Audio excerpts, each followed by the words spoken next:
प्रधानमंत्री नरेंद्र मोदी का dream project कहे जाने वाले एक देश एक चुनाव के प्रस्ताव को केंद्रीय कैबिनेट ने मंजूरी दे दी है।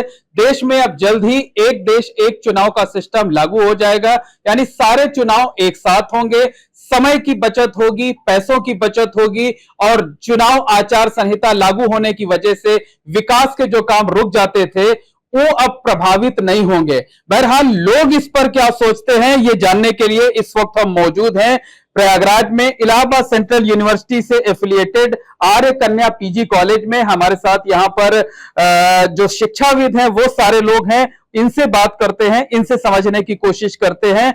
सबसे पहले पंकज जी से बात करते हैं जो कि यहाँ के का जो ट्रस्ट है, जो समिति है, उसके चेयरमैन हैं। ये बताइए कि जो केंद्रीय कैबिनेट ने फैसला लिया है एक देश एक चुनाव को लेकर, प्रधानमंत्री नरेंद्र मोदी का ड्रीम प्रोजेक्ट तो है ही है, एक शिक्षाविद होने के नाते आप क्या सोचते हैं कि ये देश के लिए किस तरह से रहेगा? मेरी राय में एक देश एक चुनाव सर्वथा उत्तम है, क्योंकि उससे आपने ये देखा होगा कि अलग अलग राज्यों में अलग अलग ईयर चुनाव होते हैं और उसमें बहुत पैसा भी खर्च होता है, अर्थव्यवस्था हमारी उससे चरमरा जाती है। सरकारी कर्मचारी, गैर सरकारी कर्मचारी सभी लोग चुनाव में लगते हैं और अलग अलग समय पे, चाहे वो ग्राम प्रधान से लेकर सांसद तक का चुनाव जो अलग अलग होता है, उसमें कई बार एक ही प्रदेश में 4-4, 5-5 लोकसभा, विधानसभा, नगर प्रमुख, जिला पंचायत, ग्राम सभा सभी का चुनाव जो होता है उसमें विकास का कार्य तो रुकता ही है, ट्रांसफर पोस्टिंग भी रुकती है। जो बहुत से अच्छे अधिकारी होते हैं वो अगर मुख्यमंत्री चाहते हैं कि उनको किसी जगह जहां प्रॉब्लम है उस जिले में तैनात किया जाए तो वो भी नहीं कर पाते। हमारे ख्याल से एक देश एक चुनाव बहुत अच्छा जो कैबिनेट ने पास किया है, नरेंद्र मोदी जी का ड्रीम प्रोजेक्ट, मैं उसकी मेरी पूरी सहमति है। इससे हमारे देश में जो पैसे का अलग अलग समय चुनाव होता है वो पैसों की बचत होगी, समय की बचत होगी, लोग जो मेहनत करते हैं वो बचेगा जो है। सर आपका क्या परिचय है? डॉक्टर श्यामकांत जी। मेरा ये मानना है अच्छा तो है, लेकिन संसदीय लोकतंत्र का सबसे बड़ा दोष यह होता है कि सरकार स्थिर नहीं होती है। जब तक विश्वास प्राप्त होता है तब तक ही वो सरकार चलती है। तो अगर सरकार जब गिर जाएगी तो ऐसी स्थिति में क्या व्यवस्था है, इसको हमें देखना पड़ेगा कि सरकार किस व्यवस्था के साथ ये करने जा रही है कि सरकार में स्थिरता हो। और संसदीय लोकतंत्र का सबसे बड़ा यही दोष माना जाता है कि जब तक मतलब केंद्र में अगर सरकार अस्थिर हो जाती है या किसी राज्य में जो है सरकार गिर जाती है, फिर किस तरह से एक देश, क्योंकि देश में आजादी के बाद काफी सालों तक एक देश एक चुनाव की व्यवस्था थी। जी जी, तो वही मैं कहना चाहता हूं कि अगर सरकार बहुमत कोई खो देगी तो ऐसी स्थिति में चुनाव नहीं होगा, कैसे क्या हम करेंगे। राज्यों में तो सरकार मान लीजिए स्थिर बनी हुई है, केंद्र की गिर गई तो क्या केंद्र के साथ फिर हम राज्यों का चुनाव कराएंगे? तो इस पर अभी जब तक कुछ स्पष्ट ड्राफ्ट के साथ सरकार नहीं आती तब तक कुछ बहुत स्पष्ट ये नहीं कहा जा सकता है कि यह बहुत अच्छा होगा कि खराब होगा। हम लोग मेरे देश जब तक ड्राफ्ट सामने नहीं आएगा, चीजें क्लियर नहीं होंगी, तब तक किसी नतीजे पर नहीं पहुंचा जा सकता है कि ये ठीक है या ठीक नहीं है। मैम अपना नाम बता दीजिए और बताइए कि ये जो केंद्रीय कैबिनेट ने पास किया एक देश एक चुनाव का सिस्टम, इस पर आपकी क्या प्रतिक्रिया है, आप क्या सोचती हैं? मैं हूँ प्रोफेसर अस्मा पाठक, प्रिंसिपल आर्य कन्या पीजी कॉलेज। सर ने जो अभी बताया कि बार बार चुनाव होने से बहुत सारी प्रोसेस हमारी रुक जाती हैं, आर्थिक नुकसान होता है, समय का भी नुकसान होता है। लेकिन जैसा श्यामकांत जी ने कहा कि अभी ये कभी हुआ नहीं, मेरे ख्याल में, मुझे तो याद नहीं है। नहीं, आजादी के बाद जो है देश में काफी दिनों तक ये व्यवस्था लागू थी। हम लोग जब से देख रहे हैं, हम लोगों की जब तक एक एज है, तो कभी लोकसभा कभी विधानसभा। इसमें ये भी एक फायदा हो सकता है राजनीतिक पार्टियों को कि जैसे मान लीजिए लोकसभा में उनको कुछ कमियां पता चली, उसको वो सुधार के विधानसभा में अपनी सीट बढ़ा सकते हैं। लेकिन अगर एक ही बार एक सब कुछ हो जाएगा तो या तो हार होगी या तो जीत होगी। तो ये अभी प्रयोग का समय है, पता नहीं ये कितना सफल जो होगा। क्षेत्रीय पार्टियां हैं वो शायद इसीलिए इससे बहुत सहमत नहीं है, क्योंकि उनका मानना है कि जब राज्यों के चुनाव होते हैं तो जनता उन पर ट्रस्ट करती है, लेकिन जब केंद्र का भी चुनाव साथ होगा तो लोग हो सकता है कि क्रॉस वोटिंग ना करें, एक ही साथ जाएं, इसलिए क्षेत्रीय पार्टियां बहुत सहमत नहीं है। मैम, आप क्या सोचती हैं इस पर? मैं प्रोफेसर विभा सिरोठिया। अभी तो ये एक बात आई है कि एक देश और एक चुनाव हो, लेकिन इतना बड़ा देश है, विश्व का सबसे बड़ा गणतंत्र है, लोकतांत्रिक देश है हमारा, उसमें व्यवस्थित रूप से चुनाव करवा पाना ये अभी ये प्रैक्टिकल हो पाएगा या नहीं हो पाएगा, ये धीरे धीरे पता चलेगा। क्योंकि एक चुनाव कराने में कानून व्यवस्था, पुलिस चुस्त दुरुस्त हो और सारी व्यवस्थाएं देखनी पड़ती, लेकिन एक साथ क्या पूर्व से पश्चिम और उत्तर से दक्षिण तक हम वो व्यवस्थित रूप से चुनाव करवा पाएंगे निष्पक्ष, ये अभी थोड़ा सा दुरूह लगता है और ये भविष्य आने वाला बताएगा। मतलब एक सवाल आपने खड़ा किया है कि क्या जब एक साथ चुनाव होंगे तो चुनाव निष्पक्ष होंगे या नहीं है? आपका क्या नाम है? मेरा नाम डॉक्टर सब्यसाची है जी। मैं जो एक देश और एक चुनाव की बात है उस पर दो मुख्य विषय वस्तु यहाँ पर रखना चाहूंगा। पहला यह है कि अभी जब 2029 में प्लान चल रहा है तो जो जिन प्रदेशों का समय 5 वर्ष पूर्ण हो चुका रहेगा, क्या 2 वर्ष वही मुख्यमंत्री कंटिन्यू होंगे? जैसे उत्तर प्रदेश में है। जैसे उत्तर प्रदेश की बात है, इसी तरीके से बहुत सारे प्रदेश हमें देखने में आएंगे। तो क्या वो कंटिन्यू रहेंगे? अगर वो कंटिन्यू 2 साल तक बने हैं तो किस विधि के तहत बने रहेंगे? पहला प्रश्न तो ये है। दूसरी चीज, निष्पक्षता की बात निश्चित रूप से आवश्यक है। अभी जब एक लोकसभा का चुनाव होता है तो इतने सारे अधिकारी कर्मचारी सब लगते हैं, तो अगर एक साथ विधानसभा, लोकसभा और सारी इलेक्शन एक साथ हो रहे हैं तो क्या हमारे पास इतने कर्मचारी अधिकारी हैं कि उसको निष्पक्षता पूर्वक मैनेज कर लेंगे? और अभी तो पूरे देश में एक साथ चुनाव होते ही हैं, लोकसभा का भी खत्म हुआ है चुनाव, पूरे देश में एक साथ हुआ है। मैं विधानसभा, लोकसभा सभी की बात कर रहा हूं। और एक बात और रखना चाहेंगे कि अगर ऐसा संभव है तो निश्चित रूप से यह सर्वोत्तम होगा, क्योंकि जो पैसे का मद या जो धन का मद हमें मिलेगा उसको विभिन्न क्षेत्रों में हम सरकार को खर्च करने का अवसर मिलेगा, चाहे वो हमारी ओपीएस ही क्यों ना हो। जी जी बिल्कुल। देखिए, वो मुद्दे से आप थोड़ा सा भटक रहे हैं। आप अपना नाम बताइए और ये बताइए कि सरकार ने जो फैसला लिया है, क्या लगता है कि वो सियासी फायदा लेने के लिए है या लगता है कि वो देश हित में लिया गया फैसला है? मेरा नाम डॉक्टर रंजना त्रिपाठी है।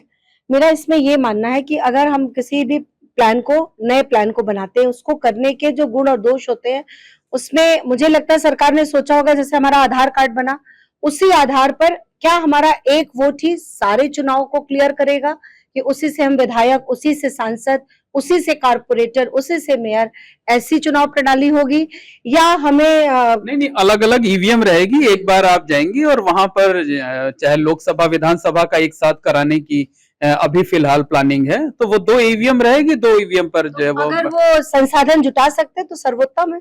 संसाधन भी तो जुटने चाहिए उसके लिए, संसाधन जुटने चाहिए, ये एक सवाल खड़ा किया है।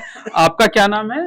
मैं डॉक्टर अमित पांडे। अमित जी, आपसे ये जानना चाहेंगे कि क्या लगता है कि ये जो पूरी प्रक्रिया है ये सियासी फायदा लेने के लिए है या लगता है कि देश हित में ये लिया जाने वाला फैसला है? नहीं, यह देश हित में, अगर अर्थशास्त्र की दृष्टि से हम देखते हैं तो देश हित के लिए बहुत फायदेमंद होगा। जो बार बार चुनाव होते हैं उसकी वजह से बहुत पारिश्रमिक व्यय जाता है। अभी जैसे राज्य सरकार ने घोषित किया है कि अपने जो इलेक्शन में कर्मचारी लगेंगे उनको 1 महीने का रिम्यूनरेशन अलग से अतिरिक्त भुगतान किया जाएगा। तो इस तरह से अगर पूरे भारतवर्ष में कर दिया जाता है तो एम्प्लॉय भी लग के उसमें चुनाव को संपन्न कराएंगे और आर्थिक बचत होगी भारत सरकार की, राज्य सरकारों की। उससे देश का अन्य जो मद है उसमें वो आवंटन, धन का जो बचेगा उसको आवंटन किया जा सकता है। ये अच्छा, अभी आप इसके फायदे गिना रहे थे, शायद यही वजह है कि मायावती जैसी नेता जो जिनकी क्षेत्रीय पार्टी है उन्होंने भी इसका समर्थन किया है। देखिए, समर्थन जो उन्होंने किया है हमारे ख्याल से उन्होंने ठीक किया होगा, क्योंकि बहुत से लोग जो हैं वो ये जानते हैं, मैं किसी का नाम नहीं लेना चाहता, आपने नाम लिया, जैसा कि क्षेत्रीय पार्टी या जो राष्ट्रीय पार्टी है, हमारे देश में 3-4 राष्ट्रीय पार्टी हैं, एक साथ चुनाव कराने में हो सकता है कि उनका राष्ट्रीय पार्टी का किसी क्षेत्र में नुकसान हो या क्षेत्रीय पार्टी का किसी क्षेत्र में फायदा हो, क्योंकि अगर हम प्रधान से लेके और सांसद तक का एक साथ चुनाव कराते हैं तो थोड़ी सी दिक्कत ये आएगी कि ईवीएम हमें कम से कम 8 या 10 ईवीएम रखना पड़ेगा। 8-10 ईवीएम के लिए हमें कम से कम एक कक्ष में 20 से 25 आदमियों की जरूरत पड़ेगी। थोड़ी सी ये लेकिन वो दिक्कत, संसाधन जुटाना तो सरकार का काम है ना, जो सरकार फैसला ले रही है उसने तो पहले इतना सोच लिया होगा। देखिए अभी जो एक जगह से चुनाव होते हैं, चाहे सांसद का चाहे लोकसभा का, उसमें भी संसाधन की कमी रहती है, जो हम लोग को दिखती भी है। जब हम लोग भी वोट देने जाते हैं तो संसाधन की पुलिस व्यवस्था भी कम रहती है और अंदर भी कम रहती है। एक साथ चुनाव कराने में सबसे बड़ी जो दिक्कत आएगी, अगर 8-10 ईवीएम रहेंगे तो उस ईवीएम में एक ईवीएम में 4 से 5 आदमी लगेंगे, तो एक पहले तो दिक्कत हो जाएगी जगह की। एक रूम में 25 से 30 आदमी बैठेंगे वहां पर, तो ये मतलब आपका कहना है कि व्यवहारिक जो दिक्कतें हैं उनको दूर कर लिया जाना चाहिए। मैम क्या नाम है आपका? मैं डॉक्टर ममता गुप्ता। ये आपसे जानना चाहेंगे कि जब एक साथ चुनाव होगा तो जो वोटर जाएगा पोलिंग बूथ के अंदर, कहीं ऐसा तो नहीं कि वो भ्रमित होगा कि लोकसभा में किसी को देना है, विधानसभा में किसी को देना है, तो वो भटकेगा क्या? अगर वोटर का अपना माइंड सेट है कि किसको वोट देना है, तो हमको नहीं लगता कि उसका दिमाग किसी भी तरह से मन भ्रमित होगा या उसको किसी भी तरह की कंफ्यूजन होगी। हम लोग जब वोटिंग करने के लिए निकलते हैं तो एक धारणा मन में रहती है कि हमको किस पार्टी के किस कैंडिडेट को वोट करना है। तो जब हम अगर निश्चिंत कर लेते हैं तो कोई प्रॉब्लम नहीं होगी सर। मतलब अगर पहले से तय है तो फिर कोई दुविधा नहीं होगी जो है। आपका क्या नाम है? मैं जूही श्रीवास्तव। जी जूही जी, ये बताइए कि क्या लगता है कि इसके तमाम फायदे बता दिए लोगों ने, आप तो टीचर हैं, प्रोफेसर हैं, तो ये बताइए कुछ ऐसी भी चीजें हैं क्या कि जो लगता है कि ये शायद ठीक नहीं होगा लोकतंत्र में? देखिए आज के वातावरण में ये बहुत ही अच्छा सुझाव है, अगर आप देखा जाए समय और पूंजी दोनों को बचत के लिए। परंतु ये प्रशासन और शासन के लिए बहुत बड़ी चुनौती होगी कि इसको आप जमीनी स्तर पे सार्थक करके दिखाएं, क्योंकि ये सिर्फ कहना और संसद में बोलने से ही नहीं होगा। इसको हम सबके घरों तक में ये चीज हम सेटिस्फाई रहेंगे। जनता जब तक सुरक्षित और सेटिस्फाई नहीं होगी सर, आप कोई बिल नहीं पास करवा पाएंगे। ये एक बड़ा सवाल आपने बताया। क्या नाम है आपका? मैं डॉक्टर अमित मिश्र। अमित जी, क्या कहना आपका, बहुत संक्षेप में बताइए। मेरा मानना है कि ये पूर्णतया उचित है और इसके प्रमुख 2 बिंदु मैं बताऊंगा। एक तो जैसे हम लोगों के यहाँ से जो ड्यूटी लगती है तो उस समय पठन पाठन बिल्कुल प्रभावित हो जाता है। हम लोग शिक्षक हैं तो हम लोगों के यहाँ पठन पाठन प्रभावित होता है। इसी तरीके से और जो विभाग हैं उन विभागों में भी कर्मचारियों के जाने से प्रभावित होता है। दूसरा ये है कि इससे मतदान प्रतिशत बढ़ेगा, मेरा मानना है। जो लोग काम पेशे से किसी और शहर में बाहर रह रहे हैं तो वो एक ही बार में समय निकाल करके अपने मतदान स्थल पर पहुंचेंगे और मुझे लगता है कि अच्छा मतदान प्रतिशत। ये एक नई बात आपने बताई कि मतदान प्रतिशत बढ़ेगा, इस पर लोगों ने अभी चर्चा नहीं की थी। क्या नाम है आपका?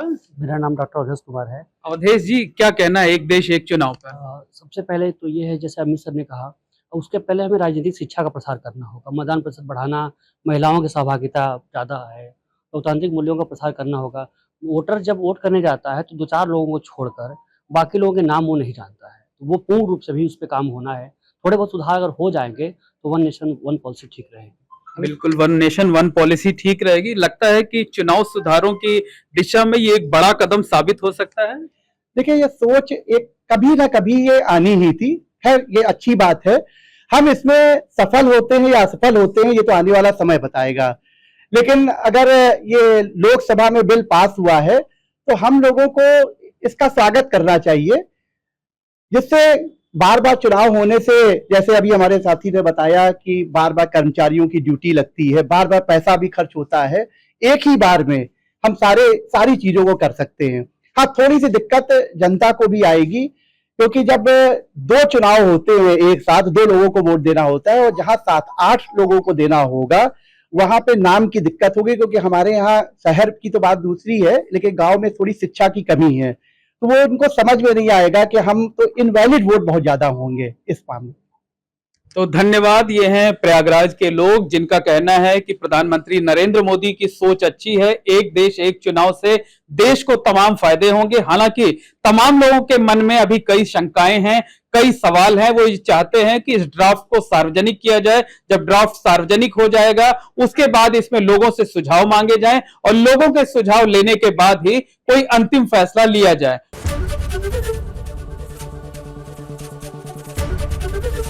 एबीपी गंगा, खबर आपकी, जुबान आपकी।